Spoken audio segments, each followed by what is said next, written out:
您知道吗？除了法律的角度，我们还可以从另一个线索来猜猜，到底 Amber Heard 会不会被陪审团裁定有诽谤 Johnny Depp。Lawsis 已经在上一支影片里告诉大家，根据美国的诽谤法律，到底谁会赢得这场官司的 legal opinion。在这支影片里 ，Lawsis 想要和大家分享如何从一个线索猜到陪审团的判决，以及美国陪审团审议 jury deliberation 的一些要求。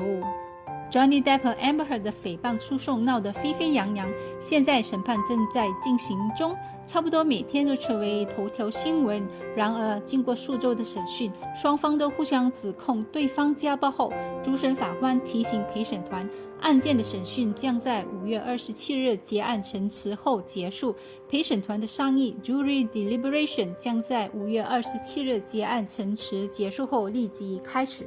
在结案陈词之前， Johnny Depp 的律师团队将在 Amber Heard 的律师团队完成他们的辩护之后有机会提出反驳，意思是在5月27日之后，陪审团将会退庭商议，并针对案件作出裁决，其他人士不得在场。这里复习一下什么是陪审团裁决 jury trial。 在上一支影片里有提到，在美国，官司不是由主审法官做出最终裁决的，而是由一群平民组成的陪审团来裁决。这场审判中有7名陪审员，他们宣誓后就可以参与这个案件的聆讯，并针对案件做出裁决。那陪审团是如何商议和裁决的呢？要商议多久呢？可以预测他们的结论吗？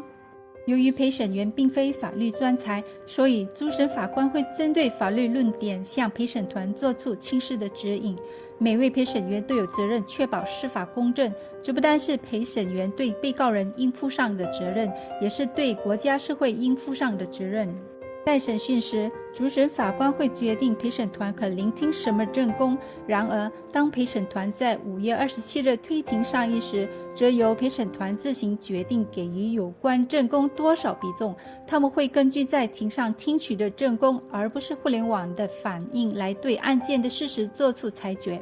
至于陪审团需要多长的时间来商议这场诽谤诉讼呢？真不好说，尤其是考虑到控方和辩方所提供的大量证据和 Amber Heard 的1000万美元反诉 counterclaim。在美国，不同的案件陪审团商议所需的时间长短不一，商议可能需要一段时间，或者根本不需要时间，就是从几分钟到几个星期之间，这取决于个别案件的情况。在大多数美国州属，包括维吉尼亚州和联邦法院的案件，无论是否定罪，陪审团必须做出一致的决定，就是一致裁定有罪或无罪后，才能发布任何公告。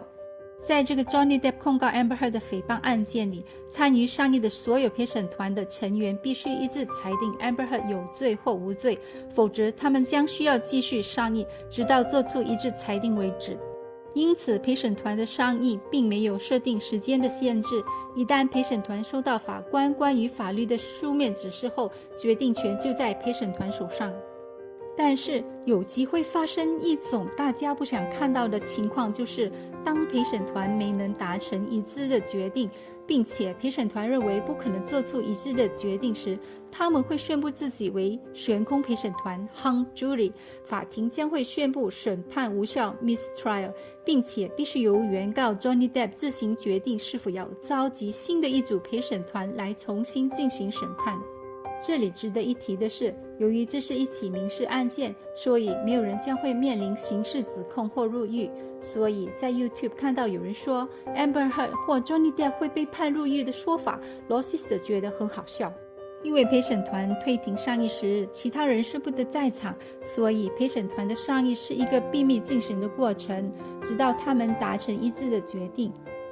每个案件的陪审团是由不同背景的平民组成的，我们无从断定他们会如何下决定，我们只知道他们必须根据法官对关于法律的书面指示来下决定。现在 Lawsis 就告诉你如何猜到陪审团的决定啦。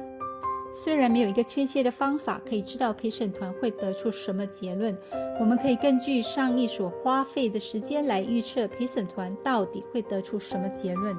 当陪审团很快就做出决定时，被告通常是会被判有罪的。另一方面，当商议需要较长的时间的时候，被告通常可能会被判无罪的。所以，就让 Law Sister 来猜猜吧。如果陪审团在5月27日当天或隔天就有结论时， Amber Heard 很可能是会被裁定有罪的。